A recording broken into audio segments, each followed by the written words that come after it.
Ladies and gentlemen, welcome back to the Losers Lounge podcast. The podcast for Memorial Day weekend events continues.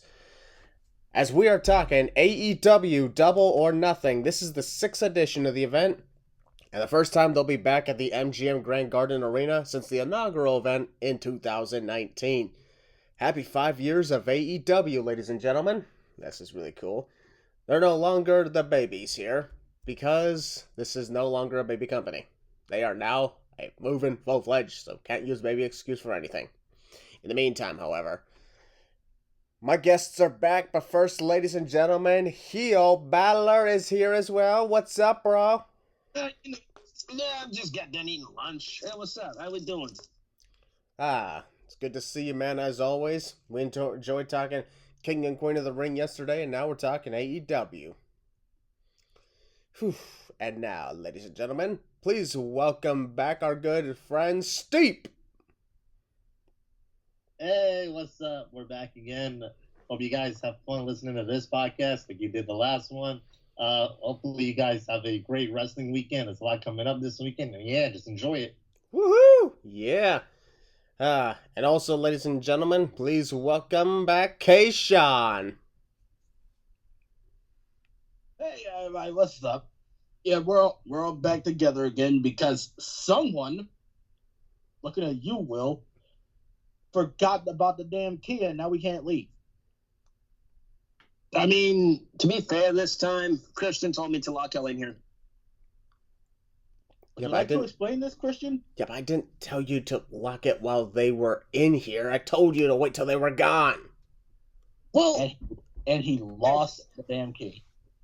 I mean, it's not the first time. I mean, remember when Retribution attacked us a few years ago? That was years ago. So, it still happened. Yeah, that was years ago. We've had like almost 4 years to get ourselves back in shape for that. Okay, and? Still can't believe those fucking pipsqueaks got a fucking drop on us. Yeah, well, now only one of them is left, and that is none other than T-Bar. He is such a troll, and I love it. Yeah, he is. I hope you guys have been enjoying yourselves so much. And, of course, we got AEW Double or Nothing. And like I had mentioned, King and Queen of the Ring had 5 matches to discuss. We are literally doubling that to 10. We had 10 matches to talk about from Double or Nothing. Here's just hoping that this is not going to be a 5-hour show like it was 2 years ago. Yes, sir. Several titles are on the line. Several non-titles are here. And we're actually going to kick things off with something really cool. Who's ready to talk some Anarchy in the Arena? Of chaos and anarchy. Yep. As kind of tradition here, there's Anarchy in the Arena over at Double or Nothing. This seems to be like the thing.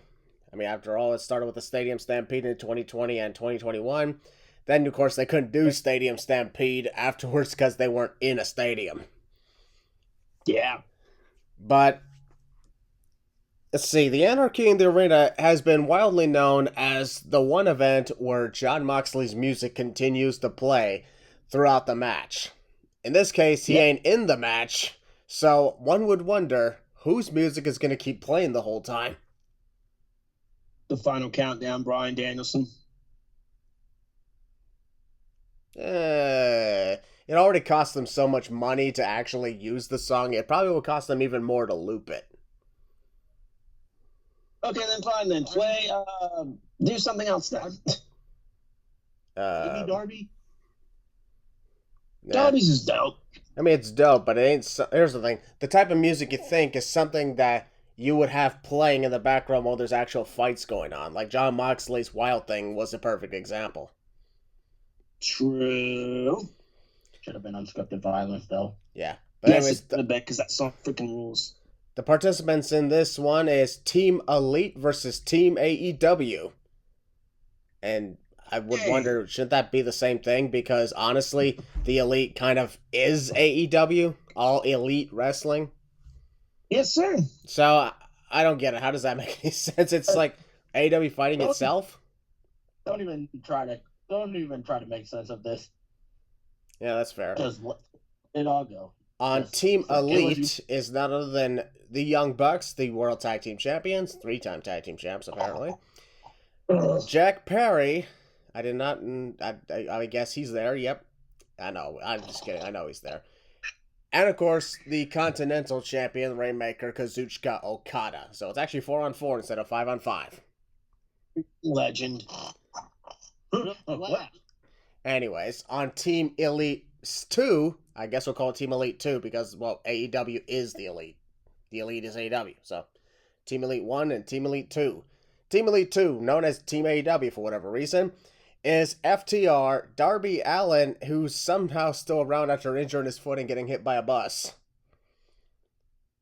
This is Odin or whatever he worships telling him not to climb that goddamn mountain.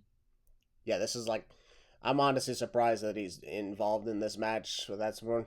And of course, Bryan Danielson, who thankfully is not too much injured from what happened with Will Ospreay at Dynasty, but also apparently has been dealing with several injuries. And I'm like, why are you putting him in the Anarchy match then? That does not make any sense. Darby Allin, I admit, he's got balls to be hanging out and doing an Anarchy match. But at the same time, he's kind of stupid. He's just on to fuck himself up at this point. Yeah, I don't get what the whole deal about him is, but I get it. People want to be a risk taker, a crash test dummy, but this is getting to the point where even Jeff Hardy would be like, dude, take it easy. All right, so... Oh, he was trying to fuck himself up this much. I mean, yeah, probably. Okay, Sean, I'll start with you. Your thoughts on the Anarchy in the Arena match? Well, as most of you know, I'm a fan of particularly horror movies, most specifically Friday the 13th. So that means I'm a big fan of people getting fucked up and bleeding. So this match and another match we're going to get into is the only reason that I'm gonna watch Double or Nothing, because let's face it, I'm kind of crazy in the head. I like seeing people get mutilated for my own amusement. Sound like a Roman emperor for a second, but it's just the truth. So this is definitely one of the matches that I'm excited for, and I'm excited to see what type of fucked up shit they can do this time.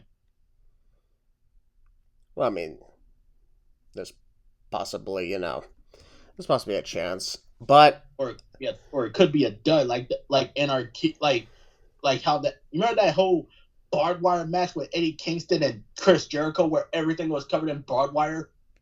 Yeah, that was a dud. Yeah, I do. We're gonna be conveniently talking about barbed wire a little later. Oh yes, we are. But I would also say, like, I understand, like, I really like the Anarchy in the Arena match because, it's absolutely just chaos. It's anarchy. Duh, shit's gonna hit the fan. But I do sometimes worry that maybe they're overdoing it by continuously doing it every single year. I mean, it's kind of like similar to, like, Hell in a Cell happening once a year simply because it's at a certain event. Or War Games. That too. Yeah, because, you want things to feel special. Like, I was excited, last year when they did, like, brought back the Stadium Stampede for All in London at Wembley. But unfortunately, it wasn't that good because the whole deal about Stadium Stampede was the creativity. And, they were not even stampeding all over the stadium. They made into the crowd maybe once, but mostly it was on the stage, on the rampway, and then in the ring. And that ain't much of a stampede, and there's not much creativity you can do about that. Anarchy, on the other hand, well, the arenas are a lot smaller, so, it's a lot easier to do it. MGM Grand Garden Arena is not the biggest place in Las Vegas, so there's a lot of opportunities here. Well, actually, in some ways, also not a lot of opportunities at the same time.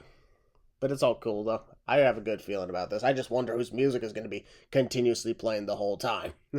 Maybe Heel Balor is right, and it'll be like the final countdown on loop. That's going to cost Tony Khan a shit ton of money that he's already lost. All right. Honestly, no joke. No joke. When I was in high school, I was going through. I like to call it like an emo phase I was going through. And if I knew about that band that sang Darby Allin's theme song, I totally would have played it over like my Bluetooth speaker that I had in my book bag. Would you have instead Get On That Funky Soul by James Brown? Nah, it was just, believe it or not. Oh god, this is so weird to say out loud, but it was actually Ice Nine Kills. Aha, nice. All right, Hugh Balor, your thoughts on the Anarchy in the Arena match? Chaos and violence, first of all, unscripted violence, stuff like that. So this is pretty cool. I've been enjoying the whole elite takeover of All Elite Wrestling. You know, Okada being there, him coming in as a heel has been great. The Young Bucks have been something. I'm a big fan of the Young Bucks. Jack Perry, his role's been pretty good, I guess. I mean, yeah, I used to be a big fan of this dude back in the day. But he's really coming to his own as a bad guy and a heel. Always great to see the American Drag, which, by the way, happy late birthday, D-Bry. We love you. Bride D, actually. You know what I'm talking about. Anyways, who else is in there? FTR, no offense to them, not really a big fan of them, honestly. And we got Darby, who, again, got hit by a bus and is still here. Well, thank God thank God he's still here, but at the same time, it's kind of stupid that he's putting himself in this hardcore match. That's Darby Allin, and he came out the flamethrower this past week on AEW, which is pretty good. Yeah. But yeah, I'm looking forward to the match. Yeah. I mean, you want to get a prediction already? I mean, sure. That's good. And I'm going to go with Team Elite to win this match. Give them momentum and stuff like that. The big hostile takeover of the company. Wait, which Team Elite? What? Which Team Elite? There's two of them. Wow. No, there's only one Elite. Yeah, but how is the other one called Team AEW when that's also Elite? Come here, Christian. Come here for a sec. I've been saying this for a while. You're not going to hit me. And I'm actually backing up. So, not a chance. Team Elite versus Team Elite 2. Wow. So, which Elite is it? I like it cut, G. Ha! What the hell? Anyways, I got the Team Elite winning. Which one? You know exactly what I mean. Yeah, I don't know. They're both, like I said. Who's on it? Yeah, find the team with Okada, all them, and all, you know. Oh, the Elite. You should have said so in the first place. The team with the guy that wants us to cry a river for some reason. CM Punk? No, not a dude. No. Not that overrated, but he's overrated. Wait, Liv Morgan? I said he. Oh. Awkward. Anyway. Okay, Sean, I forgot to ask you, though, your prediction to this one.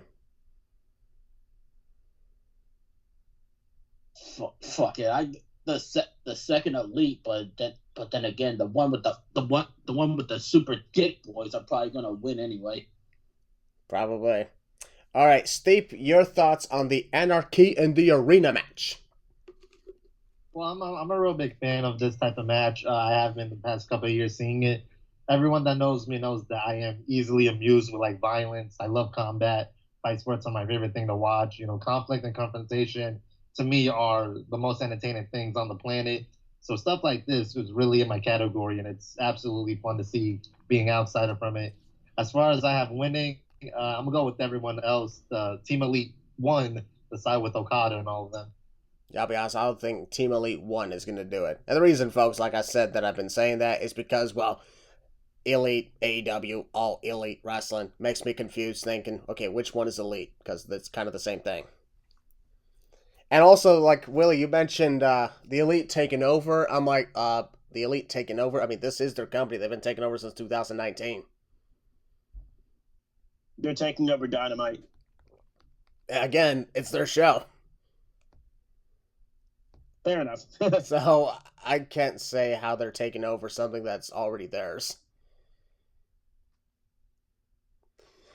Anyways. And by the way, go subscribe to Steve's YouTube.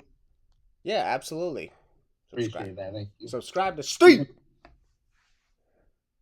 Because instead of yeet, we say steep. I like that. Oh yeah, man. All right, we're going to move on now to the next match. This is a one-on-one match between former best friends in Trent Beretta and Orange Cassidy. Oh, the best friends. What a team. Hey, everybody, who wants a hug? I don't know. And a hug, and the camera goes sailing off to space. I'm just back here. Yeah, that's not good. Anyway, Trent Beretta, Orange Cassidy. This has been a feud going on for a while now.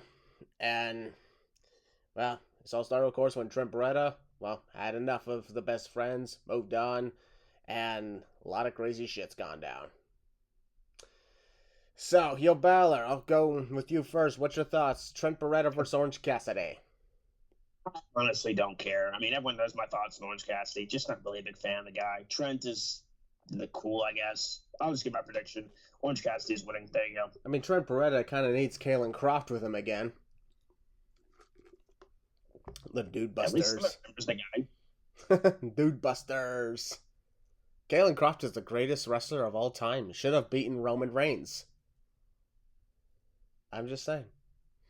All right. So you got your prediction on that. I also predict Orange Cassidy to take this one, but at the same time, I got a feeling that they're gonna give us the Trent Beretta. You know, that is also a possibility. So I'll stick Orange Cassidy for now, just to be on the safe side, though. Sean, your thoughts on Trent Beretta versus Orange Cassidy?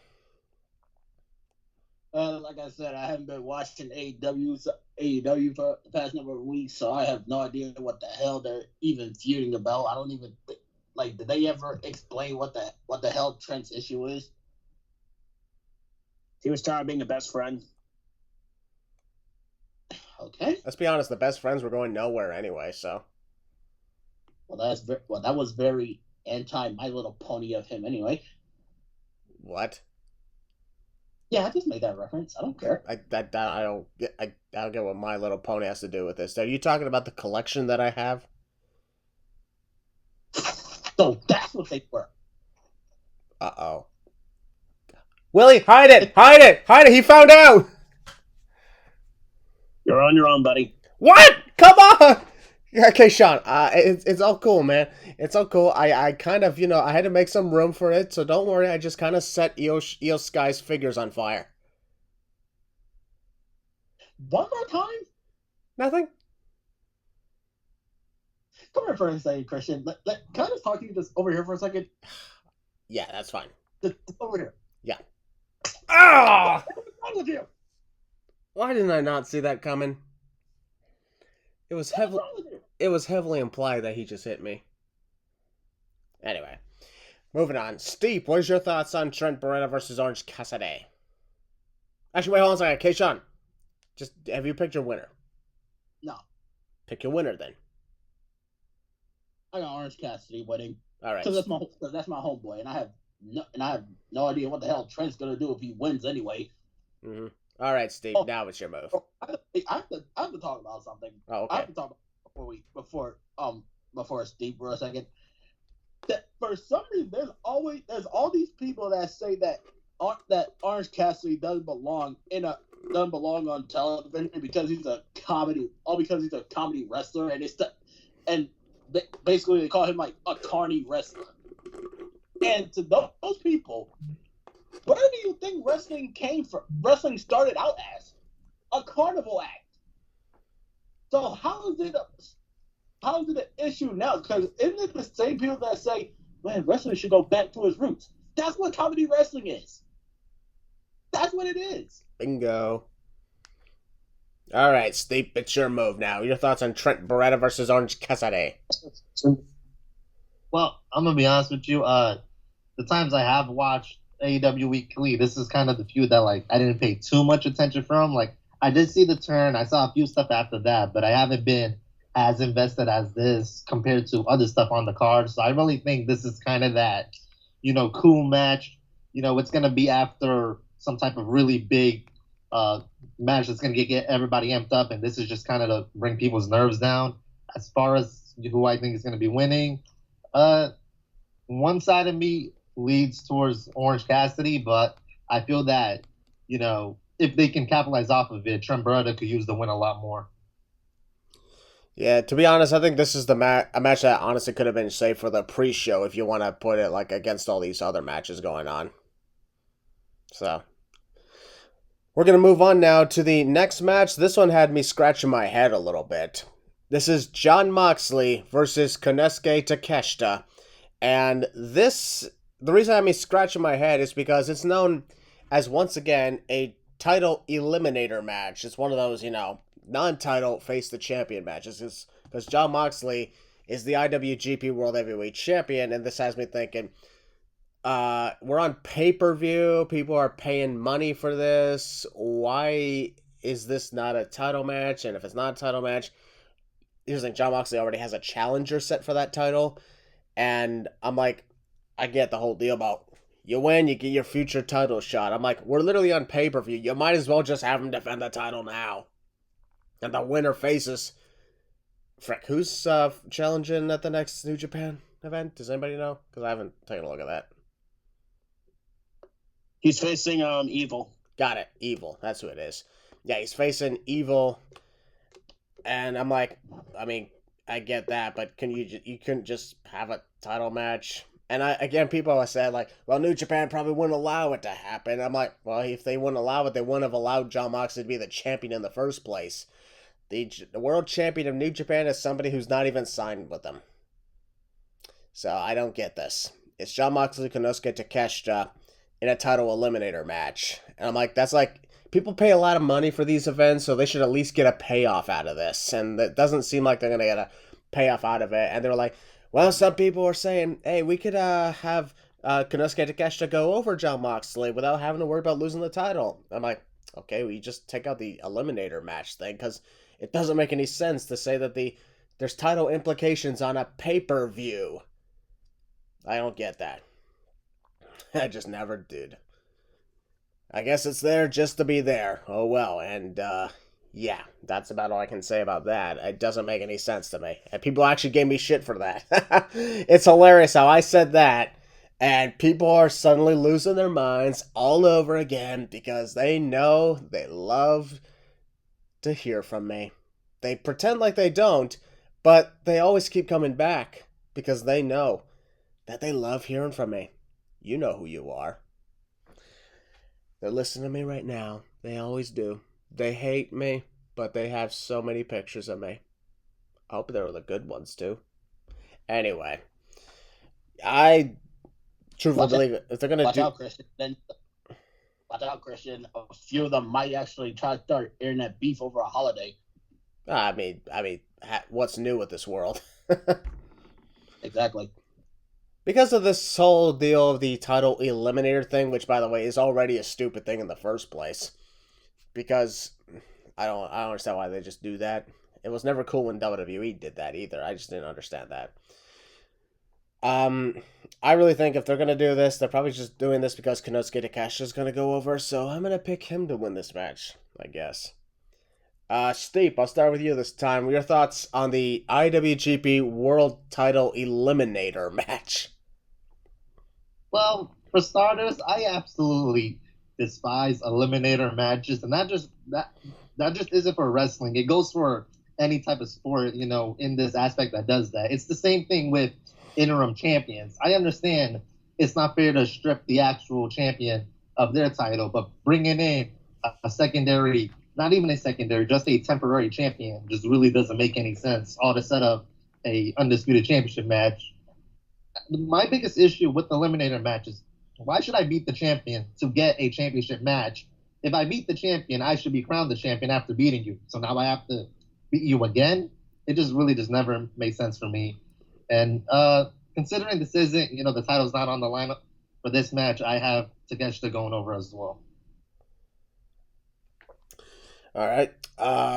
Hey, Sean, your move. What do you think about this match? Just like Steve said, I have no freaking idea what the hell a point of a world title eliminator even is anyway, because you beat the champion, you're the champion. Like, this is something that me and Steve I've talked about. This is basically like when Conor McGregor won both UFC titles and basically held the lightweight division and the featherweight division hostage because he literally left right after he won to go train for that 2 years. Mayweather, leaving two divisions with no champions. So they literally needed interim champions for damn near 2 years before they finally decided to strip them of the belts. This just makes no sense. But with that being said, I'm gonna go with Takeshita to win, along with that dude that he's with, that dude that looks like fucking Ian from the goddamn Alvin and the Chipmunk movies. This is awkward. I've never seen those movies.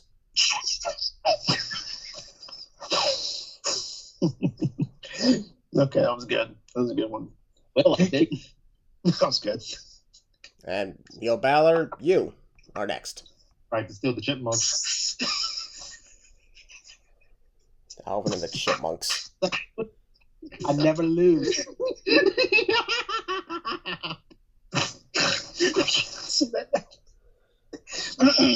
Willie's losing it over here. Looking like live action Mr. Crocker. And now it's done. Good one, Steve. I think the Eliminator matches, I'm not really a big fan of that. It's just I'm not a big fan of the ranking system as well in that company. I think that Takeshita is going to win. That's all I'm going to say. Moxley is going to be fine at loss, but yeah, Takeshita. All right.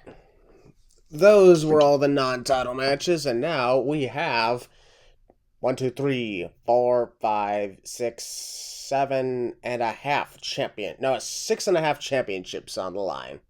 Awkward. People probably wondering, what do you think I mean by that? Well, I said this before my Dynasty podcast.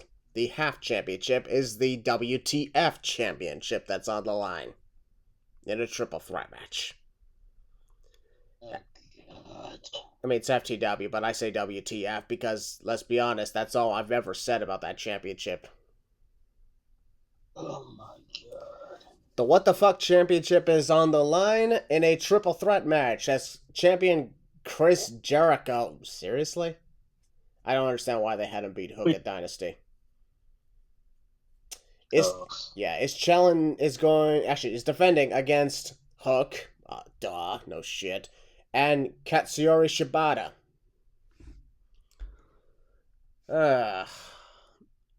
And I'll be honest, I don't understand this at all. Like, I never understood the WTF Championship and the reason for its sanctioning. I mean, it was cool when Taz first brought it in for a little bit. You know, it was nice, it was cool. But now it's still an unsanctioned championship. It's an unsanctioned championship, and it's one of the longest tenure titles in AEW. Which is sad because it's not even an original AEW title. Yeah, it's not even that. It's not sanctioned. And I'm like, at this point, you might as well just sanction it. Because this is ridiculous. It's taking place on 2 pay-per-views in a row. So you might as well just sanction it. It is what it is. I don't have much else to say about this, but I'm going to say Jericho's going to win. I'm moving on now. Okay, Sean, what do you got? Jericho with a dad body, he's going to win. Yeah, unfortunately. Steep, what about you? Yeah, just be careful around him. Watch his hands. Yeah, I don't really care for this match either. But yeah, Jericho retains. Yeah. I really think this probably would have been on the pre-show had it not been for Jericho being the champion. Yeah, matches like that need to be on their 0 hour. Yeah, I don't get why they're putting this on the main show anyway. The match even at Dynasty was horrible.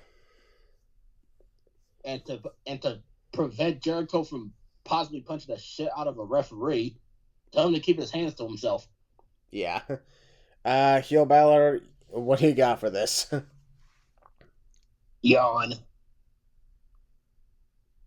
I don't care. Chris Jericho's winning. All right, then. Let's move on to the full-length championships, shall we?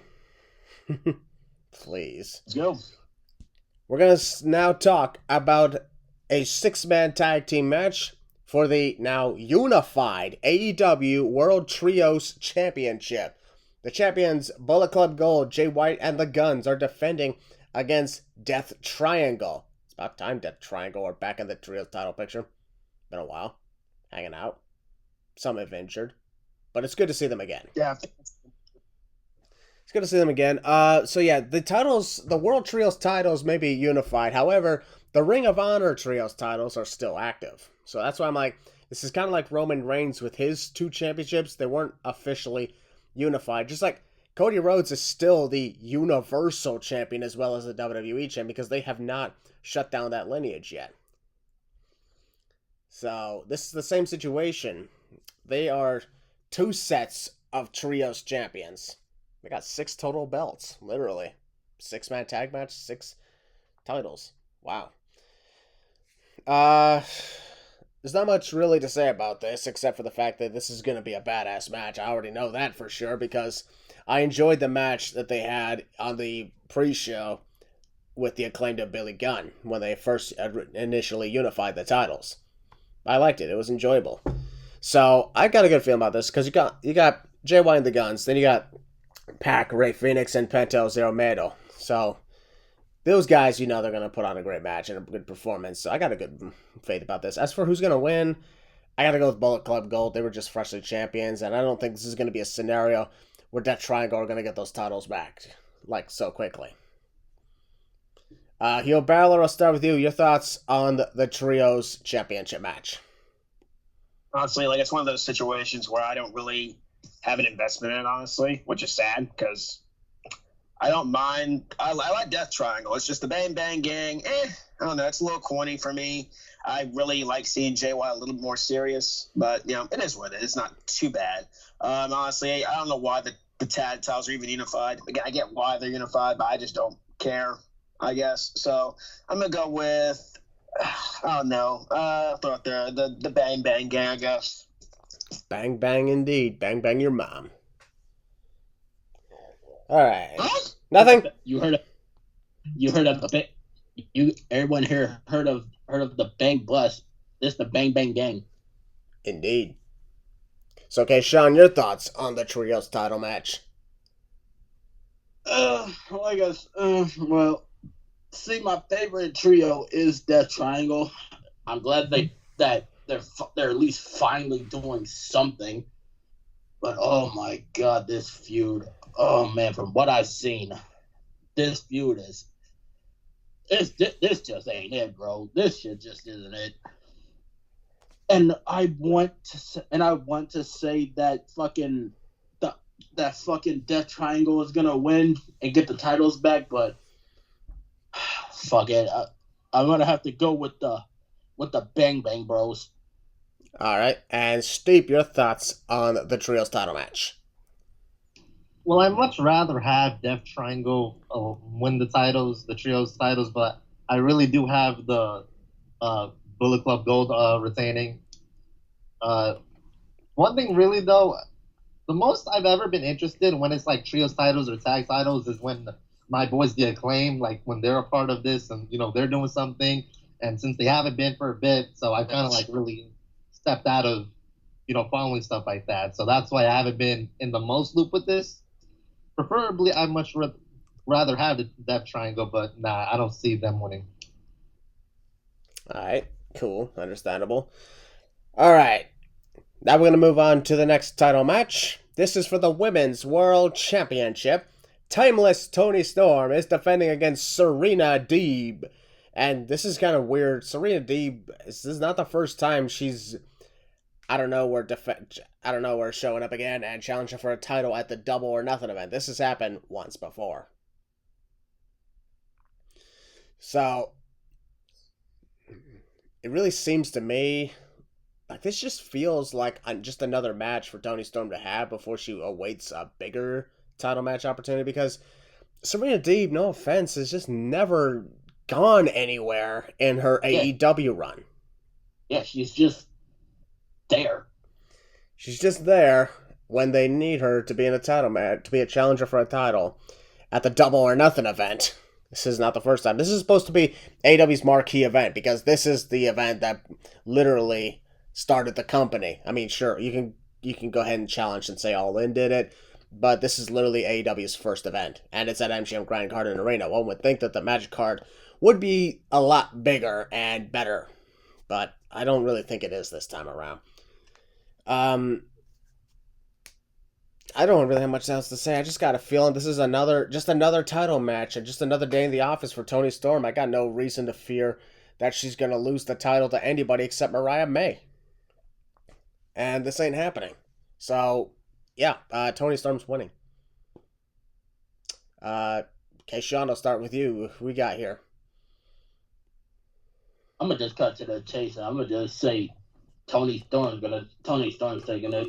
She's winning this thing. Like it's pretty no brainer. This is basically just a match for you to leave the room for a few minutes and just do whatever. Hell, you could probably leave the room and go make some goddamn Kool-Aid along with some bacon on the side while this match is happening, because that's pretty much what this match is. It's basically just filler. Who the fuck has Kool-Aid and bacon on the side? Me. That is a gross combination. Oh, It's a gross combination. wow, damn, that's hurt. Jesus, that's like putting together cocaine and waffles. Still It's better like than the. pizza or whatever. The fat joke is on. It's still better than the quarterback for the Tennessee Titans, Will Levis, does. Okay. You know this motherfucker put mayonnaise in his coffee on draft night? Ew. Yes, and he drank it. It's freaking gross. Coffee's gross too. He literally took mayonnaise, put it in his coffee, stirred it, and then drank it like it was nothing. He probably thought it was an instrument. No. I get the reference, but no. He just did it. Hey, Kashawn, beans on toast. Hey, Steve, colon P. Shut up. Hey Willie, the chocolate pudding and Chinese food. It states life support. Shut up. Anyways. Okay, I don't know what we're talking about anymore because I think it's because there's literally nothing to talk about the women's title match. Hey, Steve. Yes, Hey, what Steve. is it? Yes. Baseball team of all. Okay, all right. So Keishawn says Toni Storm. Willie, what do you got? Honestly, I'm looking more for this because of Toni Storm. I've really been enjoying her character over these past few months, ever since she became the Marilyn Monroe character. It's been funny, entertaining. Serena Deeb's always been going through a lot of personal stuff in her personal life, that kind of stuff. I'm glad she's kind of back. She's back on TV. She's doing great. But like Sean said, this is basically a filler match to basically, obviously get to the next jump to probably Forbidden Door, where she'll probably face out and freaking know somebody. And then the thing is probably with Mariah May, or hopefully maybe this match return, maybe Jamie Hayter returns, or God forbid Britt Baker, or somebody like that. You said You said God forbid. I am tired, dog. God forbid Britt Baker comes back. What's By that? the way, I just want to let everyone know that Pennsylvania does not claim Britt Baker. Damn. Oh yes. Yep. Cool. And also a certain bald pizza delivery guy. Toby Maguire. Anyway, a man who's named John, and he done a lot of sins. John Cena. Yeah, Toni Storm has retained the women's championship. Yeah. All right. Anyway, Steve, what do you got for the women's world title? Personally, as a fan, I'd much rather have Serena Deeb. Nothing against Toni Storm. I like her work. I like what she's been doing. But I think the obvious answer here is like what everyone says, Toni's retaining. All right, then. So you can drop it. Take note. All right. We're going to move on now to the next match. This next match is for the AEW International Championship, as Roderick Strong is defending against the aerial assassin, Will Ospreay. Now, finally, this is a match I'm actually looking forward to, because it's Will Ospreay, and it's Roderick Strong. These guys are two great athletes, and they're both capable of putting on a great match, and I love the whole deal with Undisputed Kingdom going on as well. I just want to kick back, I just want to relax, and I just want to see a great match between these two athletes. And I'll even go as far as to say, I really think they're going to pull the trigger and give Will Ospreay the International Championship for this one. I really think that could happen. Steve, I'll start with you on this one. What's your thoughts on the AEW International Championship? Well, I mean, it's a pretty alright title. I like what the title stands for. It's a beautiful title. I wasn't the most well aware with Will Ospreay when he was coming in. I mean, I've seen a few of his matches with Ricochet, but just because I was studying Ricochet because I like him, it was Will Balor here who really got me to know who Will Ospreay was. He's very talented individual. He's very charismatic. He can wrestle. He can absolutely wrestle. Honestly, the right choice would be giving him the international title. All righty. Gil Balor, what's your thoughts on the International Championship match? Well, since this involves my boy Billy Goat, and he's been doing so much good. Bryan Danielson isn't in the match. He's better than Bryan Danielson. We move. I'm going to throw up saying that. I mean, he kind of is after we beat him last month, so it kind of makes sense he is better than Bryan Danielson. But honestly, he's been. Yes. We'll just keep pretending that phrase is getting over. It is getting over. Anyways, it's gonna get over. I don't care. It's gonna get over. Anyways, Will Ospreay. He's been putting on very fun matches and storytelling as well in the ring since he got in AEW, since he's been doing this shtick for many years, since 2012, for God's sakes. And I'm really happy that he's just on a very big stage, and he's just doing good. He's having fun. That's all I want from him. And honestly, at first I was thinking that he didn't need the international championship, that he's over that, honestly, that he can afford a loss.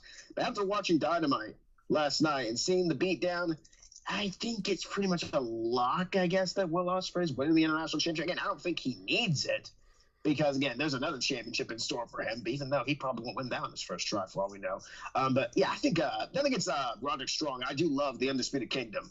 A certain buddy of mine are big Undisputed Era fans from back in the day, and, here we are living our big shtick with the Undisputed Kingdom, even though they've kind of been just going through the growing pains, not really been doing anything, which is really not good in my opinion. But Roderick Strong's great. He's still amazing. His whole shtick has been fun. But I think they're going to strap the title on the Billy Goat, and they're going to have him run with it. So, I got Will Ospreay win the international championship. Or as I call it, the Intercontinental Championship, because WWE does not own that term. So, I call it the Intercontinental Championship. Anyways, they kind of do have a Continental title. It's on Kazuchika Okada, and if they reunify that with the International title, then we got an Intercontinental title. Yes, because the title Okada holds is ugly. Kind of is, yeah. It is ugly. Yeah, Will Ospreay's winning though. Yeah, and finally, Tayshawn, your thoughts on the International title match? Oh well, I'm a big fan of Will Ospreay. I've been a fan of him since, well, pretty much like what Steve said when I first saw him go 1-on-1 with Ricochet, and then I saw his work in Revolution Pro. Anyways. So you think you're better than me, don't you? Well, I'm kidding. No. Keep going. Children. Continue, Steve. Continue, Tayshawn. Sorry. Now that's out the way. I'm pretty sure they're gonna give this one to Will Ospreay because honestly, Roderick is just there. I don't think he's not doing much of anything with that stable he's in with Adam Cole. Baby, motherfucker. I'll be past that. But yeah, he's not doing much. He's not doing much of anything. So I guess give it to Will Ospreay, bro. All right. Yeah, bro. Well, I think I put on a shirt too. So shout out to Billy Goat. Shout out to Billy Goat. Yep. And also, Will, that's an uglier title than the one that Okada has. Yeah, the freaking old AEW Women's Championship. That thing's disturbing. Oh, yeah, small title. Not just that. The New Japan Television Championship. Oh, you mean the box? That's what I call it. It's called the box. What the fuck is that? That's the one that looks like a big ass Super Bowl ring. Yeah, and it's disgusting. It's ugly looking. So weird. Horrible looking. It's gross. Yeah. All right. And the TV title is ugly too. But the sad thing is, it still looks better than the first rendition of the TNT title that was debuted. You remember how fucking ugly that thing was? Was nothing on? It was silver. It was on a red strap. It was on a red strap and silver. Ah. Okay, I do remember that. Like the very first one that Mike Tyson debuted. I can't really disrespect that title because of what it represents with you know who. Yeah. Voldemort. Wait, Voldemort? I heard Voldemort. Yeah, he just said you know who. There's only one you know who. You know what? Just for that, who wants to hear a joke? Okay. Go for it. What does Harry Potter and Kermit the Frog have in common? What's that? Oh no, you've told me this. Hogwarts. Eh, Okay, that was good. That was kind of funny. I'm not gonna lie. That was kind of funny. Thank you, that Will. was horrible. I've Hey, heard better. But speaking of, you mentioned the TNT Championship. That's what we're talking about next. The TNT Yes. Championship is on the line in a barbed wire steel cage match. As the champion, Edge. I am not calling him Adam Copeland because fuck you all. I have a funny story. Is defending against Malachi Black. Called Watchdogs for your life. Okay, hold on a second. Yeah, the champion It's funny. Edge is Oh my god, Edge is defending against Malachi Black, barbed wire steel cage match, and of course, this past Wednesday on Dynamite, apparently Malachi Black got drowned in John Moxley's blood from over the years of his career in AEW. Are you sure that wasn't Beretta losing its period? I mean, you sure that wasn't Las Vegas period? I mean, I possibly could. I don't want to know now. I don't want to know if that was menstruation blood. Talk about a heavy flow. Ugh. Ha! Okay, let's move on. I think this is gonna be like one of the first times that we have a barbed wire steel cage match for All Elite Wrestling. Yes, this is the first one. Yes. Yes, it's the first time. I mean, this is honestly better than the idea of an exploding barbed wire death match. We'll talk about those. All right. We don't. I mean, maybe one day bring it back, but just. Yeah, that was horrible. Let's be honest. Oh my god, that's still one of the worst things we've ever seen. Sparks fly, says Drew McIntyre. I'm not forgetting promo. Yeah, sparks fly.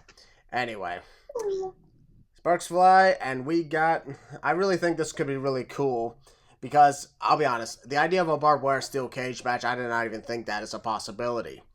For one, Yeah, Edge is going to take on Malachi Black, but hey, here we are. And hell, the last time we saw one in mainstream wrestling was No Way Out 2005 with JBL vs. Big Show. Actually, no. When was the last? The last time was NXT TakeOver Toronto in 2019, when Adam Cole's Johnny Gargano's third fall was a barbed wire steel cage match. They didn't even barbed wire though. That was obviously, but that was the last time we saw it. I remember seeing that. I was like, oh shit, let's go. How do you think I felt? I was in the crowd for that. There's actually a reaction video from me seeing that. Yep. I completely forgot. Yeah, that was the last time there was a barbed wire steel cage match for WWE anyway. First time for AEW. Yep. You know, they love their blood. I mean, this actually calls for it, so. Indeed it does.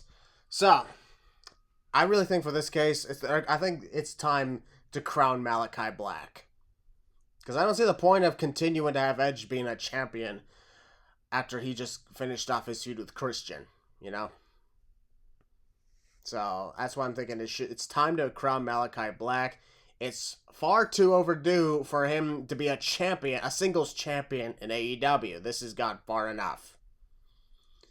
He's been here for 4 years. The last time we even had a singles match. It was during like some sort of tournament a couple months ago. But prior to that, there was the whole deal about being a year and a half. what the fuck is wrong with this company? Indeed. So, Kishan, your thoughts on the barbed wire steel cage match? And this is the second match that I was into because like I said, I'm sick in the head, and I love watching people get maimed for my amusement, like Caligula over here. But with that being said, yeah, Malachi needs this because I freaking love Malachi Black, and it makes me upset what the hell they're doing with him. Matter of fact, with the entire House of Black, actually, it just makes me sad what they're doing to them. And yeah, like I said, Edge, I'm sorry, bro, but yeah, you gotta drop it here, dog. All right. So, Steve, what is your thoughts on the barbed wire steel cage match? Well, the MMA fandom coming out of me, one thing about me, I absolutely love cages. So, yeah, this is another match that I will be looking forward to. As far as my prediction, I agree with what you said. It's definitely time to give Malachi, the singles title, and especially for how long he's been there. And, they've been misusing him for a while now. So I really think this should compensate for a lot that he's been through. I think Edge has done well. He's done something while being champion. I don't really know how to describe it, but I definitely think it's time for Malachi to be crowned champ. All right, and Yo Balor, what you got? I'm one of those, again, I'm very excited for this match. That's one of the reasons I'm watching the show in general. I think it's going to be a very brutal encounter, honestly. The storylines are very good. In my opinion, the darkness of Edge has finally come back out after, the whole shtick with Judgment Day a few years ago, which, again, I think I'm the only one who actually liked the Judgment Day version of Edge, and he was a bad guy. I think I was the only one who liked that because some people just didn't care, which is fair. That's fine. But I personally love this dark side of Edge, and of him reaching into this very brutish, obviously, kind of person. The dark side of him has been very entertaining, and Malachi's been doing great in this role too. I just wish they'd be doing more with him, obviously, like Kashan said, but they haven't been doing much. And now that apparently he's gonna be leaving or whatever, that they're gonna be using him, it's like, oh, now you're gonna be using him. But that's any company could do that. But but yeah, I'm really looking forward to this match. Again, I'm expecting lots of carnage, blood, chaos. Honestly, I'm kind of torn a little bit on who should win. Like, a lot probably wants Edge to win just because, pretty big fan of Edge. It's kind of cool to see him with the championship. But at the same time, he doesn't really need to hold the title for that long. So I'm going to go with Malachi Black to win and take it.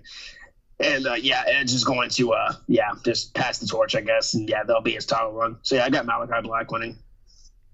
Alrighty. There's a spot that I absolutely need to see in this match. Right. I'd like to see somebody, imagine this. One of them is climbing up the cage, and they have bolt cutters. They cut the barbed wire, come back down, and they just start whipping the other one with the around their back, leaving them fucking just guarding shit, just guard all the shit. Because how many times have we seen the barbed wire spot where they're actually driving their face into it and putting it in their mouth? But we almost never seen that spot where they just get fucking whipped with it. I need to see that spot this weekend. I have to see that spot. All right. I'll be honest, that would be a really cool thing to see as well. All right, folks, we're now going to move on to the next match, and this is one of the most heavily talked about matches. It's the AEW TBS Championship, and I'll be honest, this is the one occasion where I'm shocked that we're talking about the TBS title second to last here, and it's going to be a longer talk than 2 minutes. Like all the other times we talk on the podcast about the TBS title, we talk about it really quickly, give our predictions, and move straight on. In this case, we're not doing that. Because it's Willow Nightingale defending against Mercedes Moné, who's making her AEW in-ring debut. And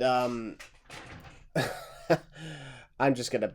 I might as well just say it right now, folks. It doesn't make sense for Mercedes to debut in a title match. Because Wait, hang on. Let me get my notes with the pictures on it.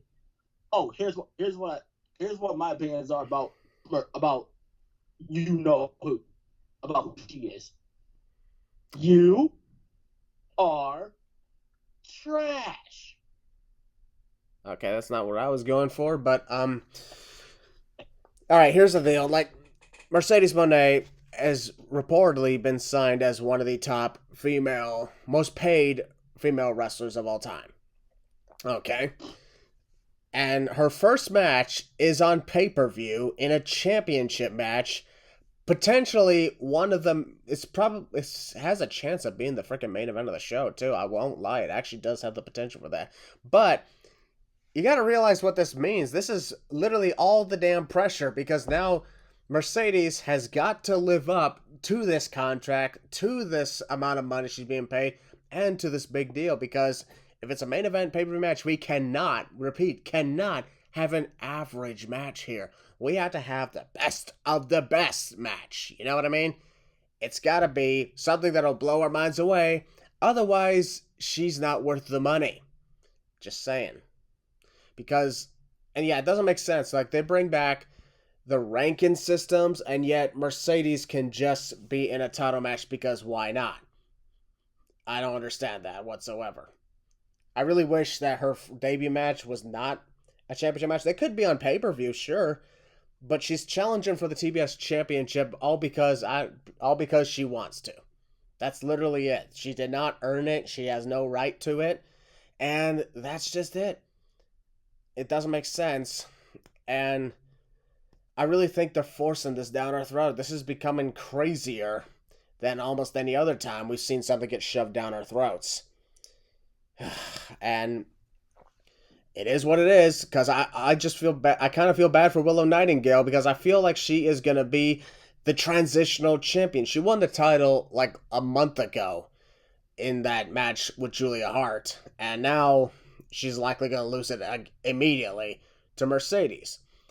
And this whole feud also doesn't make sense because Mercedes is doing this because she wants revenge for what Willow did to her, referencing the last time they had a match that Mercedes got injured. But if you look back on the video, Mercedes injured herself and Willow had nothing to do with it. So that's why I'm like, what's to get revenge on? Your own goddamn stupidity? Uh-oh, I just got canceled. What'd you expect? She's from Boston. Did you expect her to be smart? No, of course not. Exactly. Look at us. We're freaking tormenting Boston now. But anyway, I'm just saying, none of this makes any sense. I really feel like Mercedes is a legend in her own mind because a lot of this has to do with the fact that she whines when she doesn't get her way. She wants to leave the companies when she doesn't get her way. She walked out of WWE because she didn't get her way. And she left New Japan almost immediately upon arriving, even though, sure, she got injured, but she just chose to walk away. She's like, hey, I won the top championship. Why bother staying any longer? Now she's in AEW, and her first deal here is a title match, and she's the highest paid woman in the room here. And this is why I'm like, this is really getting to her head. She has to prove that she really is the best of the best. Put on a 5-star match or you are not worth it. Sorry, but you put yourself under that amount of pressure, then that's what you got to do. Sorry, that's how it works. I got good faith that she could put on a kick-ass match, though. I got a good faith on that. I'm just saying she ain't worth all of that money because she walks out when she doesn't get her way. That's literally it. I've been canceled because I've been canceled before. I mean, they tried to cancel me and it didn't work out. All because they didn't like the way I was talking about things because it's stuff they don't want to hear. I'm telling you, the sooner that she doesn't get her way and things are not going down the way that she wanted to on her path, she's going to walk out again. Prove me wrong. Seriously, prove me wrong. And much like the Boston Red Sox and the Dallas Cowboys, she's just going to be a fraud. I mean, that was kind of a given for those teams. Especially for Dallas. Hey, by the way, any Cowboys fans out there, yes, that includes you too, Rester Ryan. I love you, and I'm glad you got Zeke back. Hey, how about you put him back at center again? Because that went really well. You guys should do that again. Yeah. So, bottom line for this is Mercedes' first match in AEW is a championship match on pay-per-view, possibly the main event. So, this is why it's like, all right, you got to put on your best performance, and you better put on a performance that is better than any other women's match we've seen if you're worth all the money that you're being paid. Otherwise, you're just another spot on the roster, and Tony Khan made a big mistake. That's just the truth. Oh yeah, they're actually doing. My sister actually told me this like 2 days ago. They're actually doing the fucking hashtag shit again. Yeah, I seen it. Hashtag Willow Mercedes main event. All right. Yeah, you might want to save me from that. It's like, if they're going to do that, then you might as well. It's like, all right, better put on your best performance. And literally, I mean, the best women's performance in AEW. Otherwise, it's not going to be worth it. Sorry, that's just the truth. Heel Balor, I'll start with you on this case. Your thoughts on the whole deal with the TBS Championship and the movement going on here?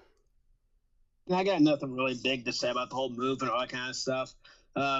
I think it's going to be a good match, I think. I mean, it's Sasha, her doing her thing. Kind of glad she's in the ring in general, which is great. I'm glad she's not injured. I'm not a big fan of Willow Nightingale that much, but I will give her flowers that she has been getting good at promos and stuff like that. And she can be funny here and there. I think that she's losing the championship, one, because Mercedes, I don't think is going to lose in her debut, and two, I think Chris Statlander is going to turn on Willow Nightingale. So that's pretty much all I got to say about this one. Mercedes is winning. Oh boy, I got a bad feeling about this. Steve, your move on your thoughts on the TBS title situation here. I mean, knowing Mercedes, whether that's the character or the person, we know that she didn't come to this company to not win a title. So this being her first actual match, it's pretty evident. It speaks volume. I kind of thought that Mercedes being who she is, this would be a women's world title match. I'm kind of glad that's not the route they went, but at least it's something to keep her happy and busy in the meantime. But I absolutely do have Mercedes winning because we all know what's going to happen if she doesn't. And there's no way she just came to this company to not win the title on her first try.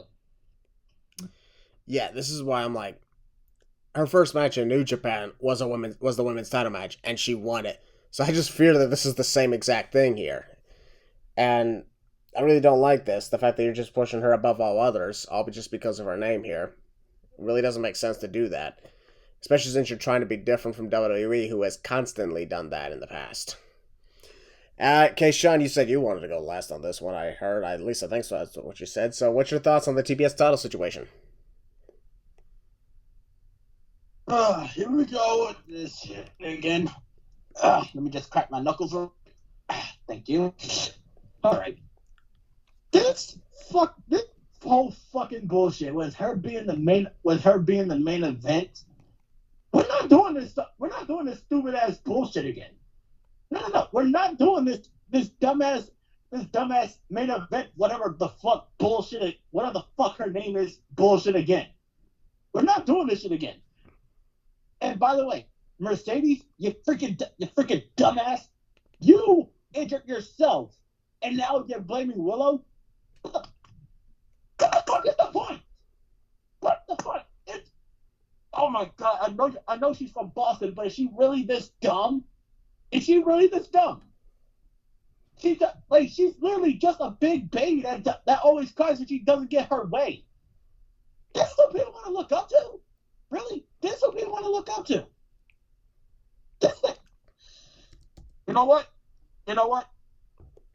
I hope, and I'm praying to the gods I'm praying to the gods. Odin, Thor, Freya, everyone that's up there. Do not let this goddamn blue-haired demon win this goddamn match. With that being said, Willow wins. Thank you. Move on.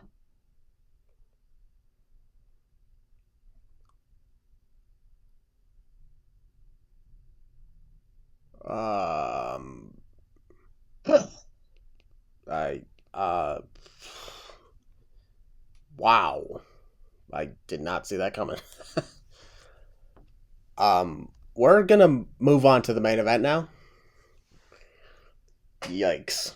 This is the AEW World Championship match. And this is Swerve Strickland defending against Christian Wait, what? Christian Cage? I thought he was... Wait a minute, what happened to the ranking system? Nah, I'm just kidding. We all know it's bullshit anyway. So, this was put in place because the Young Bucks had put Christian in the match. And... Hangman Page figured that he was going to be the one to do it. But then the Bucks was like, nope. Actually, that was Kenny Omega they were talking to. But the Young Bucks were like, nope. They're going to face... He's like, Swerve Strickland's going to face one of the best Canadian wrestlers of all time. It's Christian Cage. And the weird thing about it is, for the ranking system, you're supposed to be number 1. And at the time, Orange Cassidy was number 1 on the rankings. So I was figured, okay, Swerve Strickland, Orange Cassidy, if we're going by the rules here. But then it was like, nope, it's going to be Christian Cage, who hasn't appeared for several months. So I'm like, well, throwing that shit out the window. Once again, they brought back the rankings, all just to crap on them once again. Go figure. So Swerve Strickland, newly crowned AEW World Champion. First ever black World Champion in AEW history. So I know that was probably a big moment for you guys. It's good to see y'all. I cried. Yep. Big moment indeed. You could tell. There. Anyways. Swerve Strickland is in the air. I know. My fist is in the air. Yep. Swerve Strickland is on top of AEW right now as the world champion. And yet, for whatever reason, this main event feels like it's not really a main event. You know? It feels like the only reason it would be a main event is because it's the world championship. And this feels also like the women's title situation with Serena Deeb's just challenging. In this case, Christian is just challenging. He ain't winning it. I get that he had a whole deal with the TNT Championship over the last year, but no, he ain't getting this. So, that's why I feel like, okay, this is just a placeholder, once again, for Swerve Strickland to have a bigger match at a later time. And considering the fact that you got Forbidden Door coming up next as the next pay-per-view, that ain't gonna happen there either. Because it's always someone from AEW versus someone from New Japan. So that's why I just kind of have a bad feeling about this. I'm just hoping that Swerve Strickland is booked as a fantastic world champion heading into Wembley Stadium. So, I'll start with Keshan on this one. Your thoughts on the AEW World Title Match? Now that we're talking about the true main event, this match here, I'm not the most hyped for it. I'm really not. But this is Swerve's first AEW World Title match, World Title defense, and the fact that they shit on the rankings again.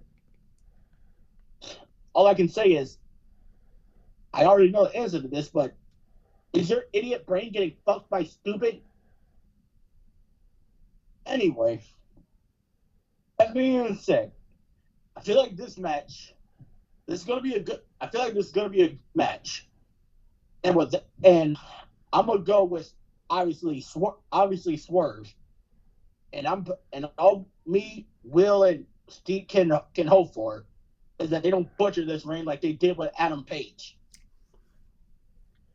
because they botched it bad when Hangman Page was champion. So it's pretty cut and clear that Swerve Strickland is going to retain. All right. Steve, here's your thoughts on the AEW World Title. Well, I mean, I'm absolutely glad that Swerve Oh, became we got a champion. notification. Sorry about that. I'm absolutely glad that Swerve became champion. Being the first Black AEW champion, and he beat Samoa Joe not too long ago. And I think, all that how they constantly brought that up, and that there was a lot behind Swerve when he was going into that match. If they were to take the title off of him now, it would just kind of feel like, okay, you did it, you got your moment, and now you're over with. Goodbye. Don't get me wrong, I am absolutely a fan of what Christian has been doing in AEW and him forming this group and him going mad with power, thinking that he's everybody's father all of a sudden. But I don't think it's time for Swerve to lose the title yet, not at least until Wembley. All right. And Heel Balor, your thoughts on the main event? I'm very pleased that Swerve is, but not just because he's the first Black AEW champ. I bawled my eyes out that night. You can tell Steve, he was there. I'm very, outside of that, like, I'm just glad that, the title is on Swerve. Joe did great as champ, and I really enjoyed his reign. I kind of wish it was a little bit longer, though, but I am glad that Swerve is finally World Heavyweight Champ. And Christian, or as me and Steve call him, Father J. We love Father J. Yeah, Father J. We love Father J.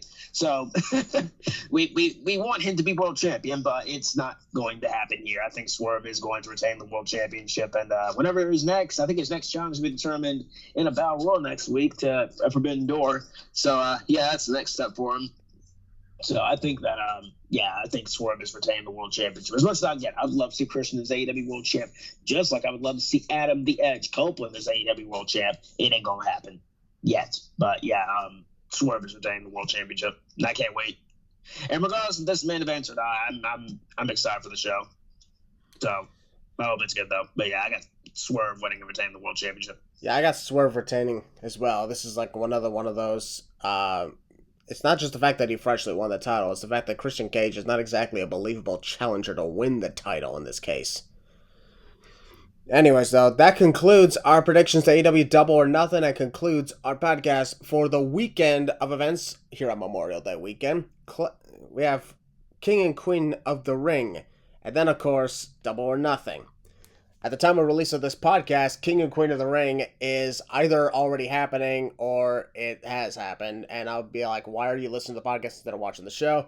Unless, of course, you're just an AEW fan who just watches AEW, in which case that's also okay. You just heard us ranting about it, though. It's all good, though. We hope you guys have been enjoying this podcast. Steve, K. Sean, it's always good to have y'all here. It's a pleasure to be here. One more thing before we... Yeah. I'm saying one more thing before we end this. Yeah, of course. Okay. For those of you that don't know, the day that we recorded this podcast is May 23rd. And I would like to say, I want to say, happy heavenly birthday to the late, great Wyndham Rotunda, a.k.a. Bray Wyatt, who would have been 37 years old today.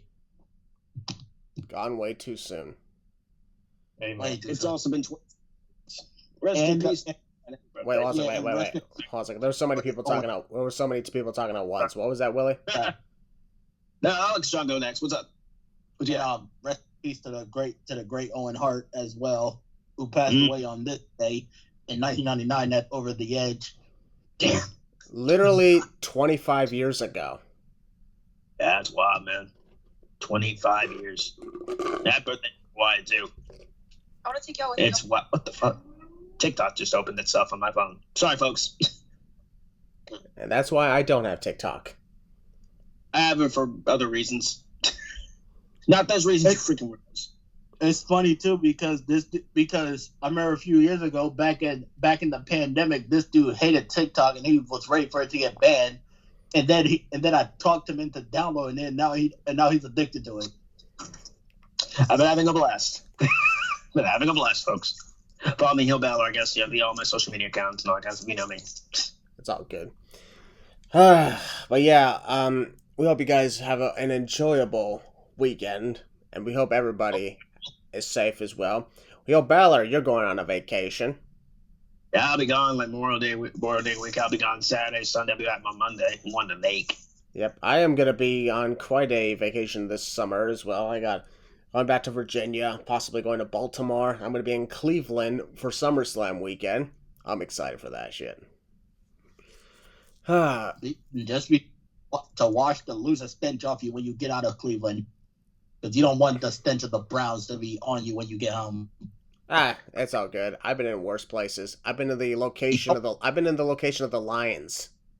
And you don't want, and trust me, when you're in the Cleveland Browns stadium, you don't want greasy hands either. Again, I've been in Detroit at the Ford Field. That is true.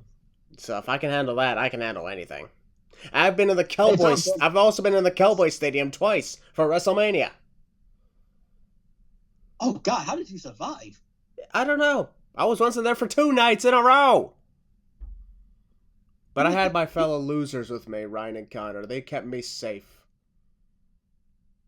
Yeah, but they're Cowboys fans. They're used to that much mediocrity over 30 years. Yeah, but they know how to keep themselves clean. That is true too. Yeah. Anyways, though, that's it for this podcast, folks. Enjoy AEW Double or Nothing. Enjoy King and Queen of the Ring. Or if you're not watching either of them, just enjoy your weekend. Enjoy whatever you're going to do.